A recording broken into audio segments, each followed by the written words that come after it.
It was founded by abolitionists. And I got to say, I'm going to go out on a limb here. I believe slavery was wrong. No, I don't care who that upsets. I just hope the mainstream media gives me the credit for the courage it took to say that today. I know the blogosphere is going to explode tomorrow. But enough about me, if there can be enough about me. Today is about you. You who have worked so hard to pack your heads with learning until your skulls are all plump like sausage of knowledge.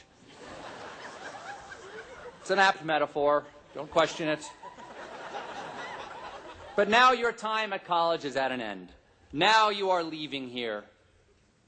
And this leads me to a question that just isn't asked enough at commencements. Why are you leaving here? This seems like a very nice place. They have a lovely website. Besides, have you seen the world outside lately? They are playing for keeps out there, folks. My God, I couldn't wait to get here today just so I could take a breather from the real world. I don't know if they've told you what's happened while you matriculated here for the last 4 years. The world is waiting for you people with a club. Unprecedented changes are happening in the last 4 years. Like globalization. We now live in a hyper-connected global economic outsourced society. Now, there are positives and minuses here. In a positive sense, globalization helps us understand and learn from otherwise foreign cultures. For example, I now know how to ask for a Happy Meal in 5 different languages. In Paris, I'd like a repas heureux. In Madrid, a comida feliz. In Calcutta, a kushkana, hold the beef. In Tokyo, a happy seto. And in Berlin, I can order what is perhaps the least happy-sounding Happy Meal, a glückliche Mahlzeit. Also, with globalization, email, cell phones interconnect our nations like never before. It is possible for even the most insulated American to have friends from all over the world. For instance, I recently received an email asking me to help a deposed Nigerian prince who is looking for a business partner to recuperate his fortune. And thanks to the flexibility of global banking, a Swiss bank account is ready and waiting for my share of his money. I know, because I just emailed him my Social Security number. Unfortunately for you new job seekers, corporations searching for a better bottom line have moved many of their operations overseas, whether it's customer service operator, a car factory foreman, or an American flag manufacturer. They're just as likely to be found in Shanghai as Omaha. In fact, outsourcing is so easy that I had this speech today written by a young man named Panjib from Bangalore. If you don't like the jokes, I assure you they were much funnier in Urdu. And when you enter the workforce, you will find competition from those crossing our all too porous borders. Now, I know you're all going to say, Stephen, immigrants built America. Yes, but here's the thing. It's built now.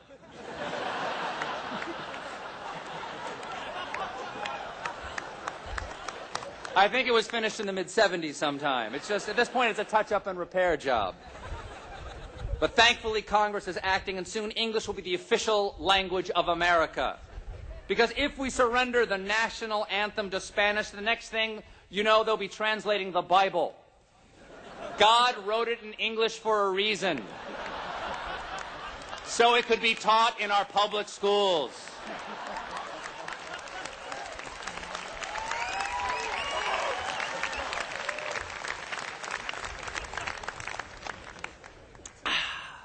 So we must build walls. A wall, obviously, across the entire southern border. That's the answer. Obviously, there may not be enough. Maybe a moat in front of it, or a fire pit, maybe a flaming moat filled with fireproof crocodiles. And we should probably wall off the northern border as well. Keep those Canadians with their socialized medicine and their skunky beer out. And because immigrants can swim, we probably want to wall off the coasts as well. And while we're at it, we need to put up a dome. And then we'll, in case they have catapults. And then we'll punch some holes in it so we can breathe. Breathe free. It's time for illegal immigrants to go right after they finish building those walls. Yes. Yes, I agree with me. Yes, there are so many challenges facing your next generation, and as they said earlier, you are up for these challenges, and I agree, except that I don't think you are. I don't know if you're tough enough to handle them. You are the most cuddled generation in history. I belong to the last generation that did not have to be in a car seat. You had to be in car seats. I did not have to wear a helmet when I rode my bike. You do. I think you have to wear helmets when you go swimming, right?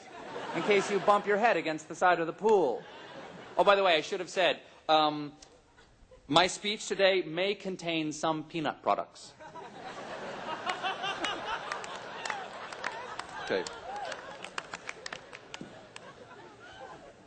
My mother had 11 children. Jimmy, Eddie, Mary, Billy, Margaret, Tommy, Jay, Lulu, Paul, Peter, and Stephen. You may applaud my mother's womb if you wish. Thank you. Thank you. I'll let her know. She could never have kept us safe. She could never have protected us the way you have all been protected.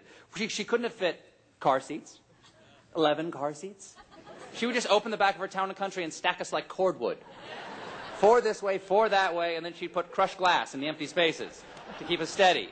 She'd go in, she'd roll up all the windows in the wintertime and light up a cigarette. When I die, I will not need to be embalmed because as a child, my mother Hickory smoked me.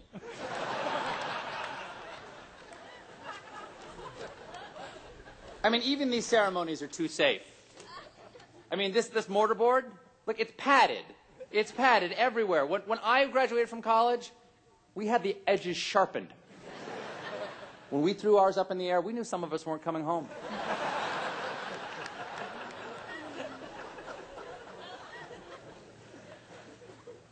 But you have one thing that may save you, and that is your youth. This is your great strength. It is also why I hate and fear you. Hear me out. It has been said that children are our future, but does that not also mean that we are their past? You are here to replace us. I don't understand why we're here helping and honoring them. You do not see union workers holding benefits for robots. But you seem nice enough, so I'll try to give you some advice. First of all, when you go to apply for your first job, don't wear these robes.